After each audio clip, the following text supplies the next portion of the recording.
दैनिक Chhattisgarh channel देखना शुरू कर चुके हैं आप और छत्तीसगढ़ प्रदेश की आज की तमाम सभी महत्वपूर्ण बड़ी खबरों की शुरुआत जय जोहार और नमस्कार के साथ।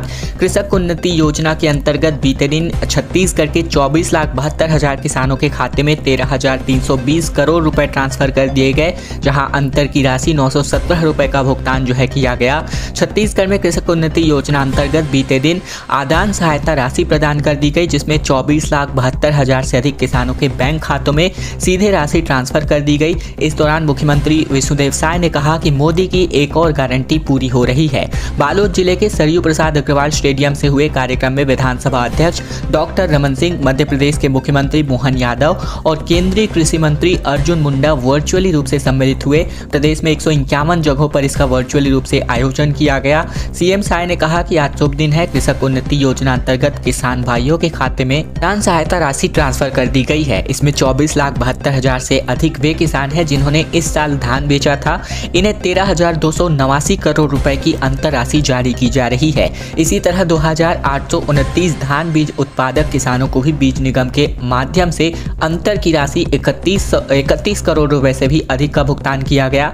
मोहन यादव ने कहा कि छत्तीसगढ़ में धन की बरसात हो रही है, तो वहीं आज तक इतनी धान खरीदी नहीं हुई। प्रदेश के खाद्य मंत्री दयालदास बघेल ने कहा 28 करोड़ के 65 विकास कार्य योजनाओं का लोकार्पण और भूमि पूजन मुख्यमंत्री विष्णुदेव साय ने किया। पूरे प्रदेश में मौसम इन दिनों गर्म बना हुआ है, लेकिन 16 से लेकर 18 मार्च को छत्तीसगढ़ के एक बार फिर से जिलों में बरसात के अनुमान मौसम विज्ञान विभाग ने जता दिए हैं। दरअसल मार्च महीने का पहला पखवाड़ा समाप्त होने को है और प्रदेश भर में गर्मी के हालात भी बढ़ने लगे हैं। ऐसे में प्रदेश भर में डोंगरगढ़ बीते दिन सर्वाधिक गर्म रहा और ARG डोंगरगढ़ में अधिकतम तापमान 39.4 डिग्री सेल्सियस दर्ज किया गया। रायपुर का भी अधिकतम तापमान 38 डिग्री सेल्सियस दर्ज हुआ, जो सामान्य से 3 डिग्री अधिक है। मौसम वैज्ञानिकों का कहना है कि आने वाले दिनों में गर्मी अब और बढ़ने वाली है। साथ ही अगले 5 दिनों में तापमान में कोई विशेष परिवर्तन नहीं होगा। मंगलवार सुबह से ही रायपुर सहित प्रदेश भर में मौसम शुष्क रहा और दोपहर की चिलचिलाती धूप यहां पर दिखाई दी। वहीं मौसम वैज्ञानिकों का अनुमान है कि 16 मार्च से प्रदेश में मौसम का मिजाज थोड़ा बदल सकता है। प्रदेश के विभिन्न क्षेत्रों में बारिश के आसार इन दिनों बनते नजर आ रहे हैं। मौसम वैज्ञानिक के अनुसार पश्चिमी विक्षोभ द्रोणिका के रूप में एक चक्रवातीय घेरा निर्मित हो रहा है और इसके प्रभाव की वजह से 16 से लेकर 18 मार्च तक यानी 3 दिनों तक प्रदेश में बारिश का दौर एक बार फिर शुरू हो सकता है। बिलासपुर से दिल्ली और कोलकाता के लिए सीधी हवाई फ्लाइट कनेक्टिंग फ्लाइट का सुविधा सेवा शुरू हो चुका है। मुख्यमंत्री साय ने वर्चुअली रूप से इसको हरी झंडी दिखाकर रवाना किया। मुख्यमंत्री विष्णुदेव साय ने अपने निवास कार्यालय रायपुर से वर्चुअली रूप से हरी झंडी दिखाकर बिलासा देवी केवटिन विमानतल बिलासपुर से बिलासपुर दिल्ली और बिलासपुर कोलकाता सीधी हवाई सेवा का शुभारंभ किया। और बात करें तो यहाँ पर लोकसभा सांसद सुनील सोनी भी उपस्थित रहे।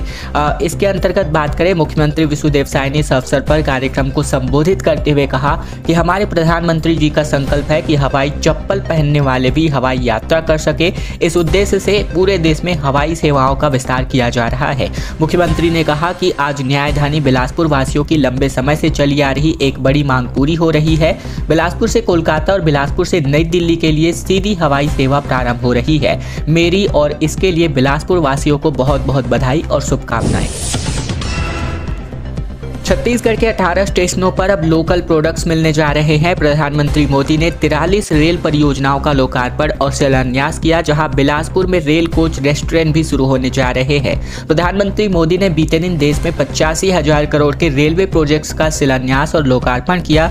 इसमें छत्तीसगढ़ में भी तकरीबन 249 करोड़ रुपए की 43 रेल परियोजनाएं शामिल है। प्रधानमंत्री ने प्रदेश की 40 परियोजनाओं का लोकार्पण और 3 की आधारशिला रखी।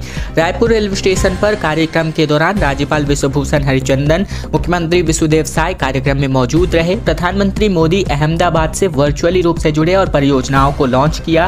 पीएम ने बिलासपुर में रेल कोच रेस्टोरेंट और 18 स्टेशनों पर 34 स्टॉलों का लोकार्पण किया। मुख्यमंत्री विष्णुदेव साय ने कहा कि देश और छत्तीसगढ़ के लिए हर्ष का विषय है। प्रधानमंत्री मोदी ने रेलवे परियोजनाओं के लिए 85,000 करोड़ की लागत से तैयार 6,000 परियोजनाओं का लोकार्पण, भूमि पूजन और शिलान्यास किया। कांकेर में सड़क और बिजली की मांग को लेकर चक्का जाम कर दिया गया। तकरीबन 2.5 घंटे तक वाहनों की लंबी कतारें लग गईं। 10 गांवों के ग्रामीणों ने प्रदर्शन किया, काफी लंबी लाइनें लग गई थी। दरअसल कांकेर शहर के बाईपास मार्ग में 10 से अधिक गांव के ग्रामीण किसानों ने सड़क मरम्मत और लो वोल्टेज की समस्याओं को लेकर तकरीबन 2.5 घंटे तक चक्का जाम कर दिया। इस दौरान बाईपास मार्ग पूरी तरह बाधित रहा और वाहनों की काफी लंबी लाइनें लग गईं। प्रशासन द्वारा 15 दिनों के भीतर समस्या का निपटान करने के आश्वासन पर ग्रामीण मार्ग से हटे और यातायात बहाल किया गया। लंबे समय से बाईपास मार्ग से लगे आसपास के 10 गांवों के ग्रामीण खस्ताहाल सड़क और बिजली की समस्या से काफी परेशान हैं। भारी वाहनों के चलते सड़क पर लगातार बड़े बड़े गड्ढों के कारण लोग हादसे का शिकार हो रहे हैं। लो वोल्टेज की वजह से बिजली काटने से किसानों की फसलें भी चौपट होती जा रही हैं। बिजली की समस्याओं से बच्चों की पढ़ाई भी प्रभावित होती है। तमाम शिकायतों के बाद भी विभागों की अनदेखी से आक्रोशित होकर किसानों ने चक्का जाम कर दिया। और अब खबर रायपुर से आ रही है, जहां मोवा, देवपुरी और वीआईपी रोड में 800 फीट के बाद पानी मिल रहा है और यही अगर स्थितियां रही तो 20 साल में भूजल पूरी तरह खत्म होने का खतरा रायपुर वासियों के लिए दिखाई दे रहा है, जहां बोर अभी से सूख गए हैं। दरअसल बात करें तो शहर के बड़े रिहायशी इलाके जैसे सड्डू, मोवा और कचना, साथ ही दलदल, सिवनी, डूंडा, सेजबहार, देवपुरी और अमलीडीह की बात करें तो भूजल स्तर पिछले 5 से 6 वर्षों में 60% तक नीचे चला गया है। 2015-16 तक इन इलाकों में 400 से 500 फीट गहराई तक बोर करवाने में पानी मिल जाता था, लेकिन इस साल इन इलाकों में 800 फीट तक की खुदाई करने के बाद भी पानी नहीं मिल पा रहा है। कुछ कॉलोनियों में तो 900 फीट के बाद ही पानी मिल पा रहा है। शहर और आउटर में भूजल स्तर इतनी तेजी से गिरने को लेकर के निगम ने हाइड्रोलॉजिस्टिक और जलवेदों से जानकारी ली, जहां उनका कहना है कि इसकी एक बड़ी वजह आउटर में तेजी से आकार ले रही कॉलोनियां हैं, जहां पानी के लिए बोर ही एकमात्र विकल्प होता है। ग्राउंड वाटर का बुरी तरह दोहन हो रहा है, रिचार्ज का कोई सिस्टम नहीं है और तालाब ग्राउंड वाटर रिचार्ज के बड़े स्रोत होते हैं, ये भी खत्म हो रहे हैं। और रायपुर और नवा रायपुर के बीच देवपुरी इलाके में 2010 से 300 फीट की गहराई में आसानी से पानी मिल जाता था। 2015-16 में ये तकरीबन 450 से 500 फीट बढ़ गया। वहीं अब ऐसी स्थिति है कि कहीं पर 800 फीट की खुदाई के बाद भी पानी नहीं मिल पा रहा है और हर एक कॉलोनी में बोर होने की वजह से ये दिक्कतें और बढ़ती जा रही हैं। छत्तीसगढ़ में किसान सम्मान निधि योजना में एक बड़ा घपला देखने को मिल रहा है, जहां फर्जी नामों से करोड़ों रुपए निकाले जा रहे हैं। 854 केस एक ही ग्राम पंचायत से सामने आए हैं। दरअसल खबर प्रधानमंत्री किसान सम्मान निधि योजना को लेकर छत्तीसगढ़ के बेमेतरा जिले से आ रही है, जहां एक बड़ा भ्रष्टाचार हुआ है। बेमेतरा जिले अंतर्गत एक बिरला ब्लॉक के ग्राम पंचायत बार गाँव में एक पते पर ये गोलमाल सामने आया, जहाँ स्थानीय ग्राम पंचायत व किसानों के द्वारा किसान सम्मान निधि प्राप्त करने वाले लाभार्थियों की जब सूची ऑनलाइन निकाली गई तो उनके ग्राम पंचायत के अंतर्गत आने वाले गांव कोस, पातर, मटिया और बार गांव मिलाकर कुल 1456 किसानों की सूची उन्हें प्राप्त हुई। जब इसका अध्ययन किया गया तो सिर्फ एक पंचायत से ही 5,01,24,000 रुपए का घोटाला सामने आ रहा है। इस पूरे मामले पर बार गांव के रहने वाले मुस्लिम समुदाय के लोगों का कहना है कि उनके गाँव में 19 किसान ही पंजीकृत है, जिन्हें प्रधानमंत्री किसान सम्मान निधि मिल पा रहा है। इसके अतिरिक्त उनके गाँव में कोई भी मुसलमान नहीं है, उन्होंने कहा कि बार गांव के मुसलमान किसानों को बदनाम करने का प्रयास किया जा रहा है, लिहाजा इन फर्जी नामों की जांच होनी चाहिए। बस्तर से कवासी जबकि कांकेर से दीपक बैज उम्मीदवार हो सकते हैं। छत्तीसगढ़ कांग्रेस की उपसमिति यहां पर फैसला करने वाली है। 5 लोकसभा सीटों पर ऐलान किया जाना बाकी है। दरअसल लोकसभा चुनाव 2024 के लिए कांग्रेस की दूसरी लिस्ट मंगलवार शाम को जारी कर दी गई, जिसमें 43 नामों की घोषणा कर दी गई, लेकिन छत्तीसगढ़ से नाम नहीं आया। अभी भी प्रदेश में बची हुई 5 सीटों पर नामों का ऐलान करना बाकी है। बताया जा रहा है कि उपसमिति नामों पर फैसला कर सकती है। वहीं अगर संभावित उम्मीदवारों के नामों की बात करें तो बस्तर से कवासी लकमा, हरीश लकमा और दीपक बैज तीनों के नाम संभावित है, जबकि बिलासपुर से विष्णु यादव और देवेंद्र यादव, कांकेर से दीपक बैज, बीरेश ठाकुर, मोहन मरकाम के नाम शामिल हैं, जबकि सरगुजा से शशि सिंह, मधु सिंह, रायगढ़ से जयमाला सिंह, लालजीत सिंह और चक्रधर सिदार के नामों पर फैसला लिया जा सकता है। ये संभावित नाम है। डिप्टी सीएम साम ने कहा कि बिलासपुर को विश्व स्तर का शहर बनाएंगे। 135 करोड़ के निर्माण कार्यों का शिलान्यास और स्मार्ट सिटी से मिली विकास की उड़ान। दरअसल छत्तीसगढ़ के उप मुख्यमंत्री अरुण साव ने बिलासपुर में हैप्पी स्ट्रीट के शुभारंभ के अवसर पर 135 करोड़ के निर्माण कार्यों का शिलान्यास किया। साथ ही उन्होंने कहा कि आने वाले समय में बिलासपुर को विश्व स्तर का शहर बनाएंगे। उन्होंने कहा कि विधायक अमर अग्रवाल ने शहर विकास की जो नींव रखी है वह फलीभूत होती हुई दिखाई दे रही है। उन्होंने कहा कि बिलासपुर को स्मार्ट सिटी घोषित करने में अग्रवाल ने कड़ी मेहनत की है। अगर स्मार्ट सिटी नहीं मिला होता तो शायद बिलासपुर को विकास की उड़ान नहीं मिलती। बेलतरा विधायक सुशांत शुक्ला ने कहा कि आने वाले दिनों में सीएम विष्णुदेव साय और डिप्टी सीएम अरुण साव के नेतृत्व में बिलासपुर को कई सौगातें मिलती रहेंगी। जगदलपुर से दिल्ली विमान सेवा शुरू हो चुकी है। सोमवार और शुक्रवार को जबलपुर होते हुए ये फ्लाइट चलने जा रही है। पहले दिन 27 यात्रियों ने यहां से सफर किया। छत्तीसगढ़ में बस्तर वासियों के लिए अब दिल्ली की राह आसान हो गई है। जगदलपुर से दिल्ली की फ्लाइट 12 मार्च से शुरू कर दी गई, जहां दोपहर 12 बजे फ्लाइट ने जगदलपुर से दिल्ली के लिए उड़ान भरी, जो मध्य प्रदेश के जबलपुर होते हुए सीधे शाम तकरीबन 3:55 पर दिल्ली पहुंच गई। वहीं जगदलपुर एयरपोर्ट पर विमान को वाटर कैनन से सैल्यूट किया गया। बीते सोमवार को और शुक्रवार को 2 दिन फ्लाइट उड़ान भरने जा रही है। इसके पहले दिन 27 यात्री दिल्ली गए, जबकि सीएम विष्णुदेव साय ने वर्चुअल माध्यम से विमान सेवा की शुरुआत की। जगदलपुर से दिल्ली के लिए एलायंस एयर का विमान यात्रियों को सेवा दे रहा है। शुरुआती दिनों में यात्रियों को जगदलपुर से दिल्ली के लिए लगभग 2800 से 3000 रुपए तक किराया देना होगा। छत्तीसगढ़ एक गौवंश तस्करी का हब बनता हुआ दिखाई दे रहा है। प्रदेश सहित यूपी, ओडिशा, तेलंगाना के तस्कर गिरोह जो है कारोबारियों का गिरोह यहाँ पर सक्रिय होता हुआ दिखाई दे रहा है। धान के कटोरा के नाम से प्रसिद्ध छत्तीसगढ़ अब देश के गौवंश तस्करी का हब बनने लगा है, जहाँ से उत्तर प्रदेश, छत्तीसगढ़, ओडिशा और तेलंगाना के गिरोह गौवंश तस्करी सक्रिय कर रहे हैं। हर एक दिन एक गाड़ी गौवंश से भरी रवाना होती है।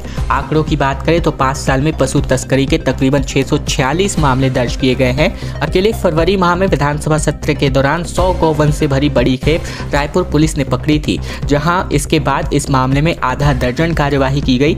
आरोप है कि संरक्षण के नाम पर गौवंश से भरी गाड़ी छत्तीसगढ़ से दूसरे राज्यों को लगातार भेजी जा रही है।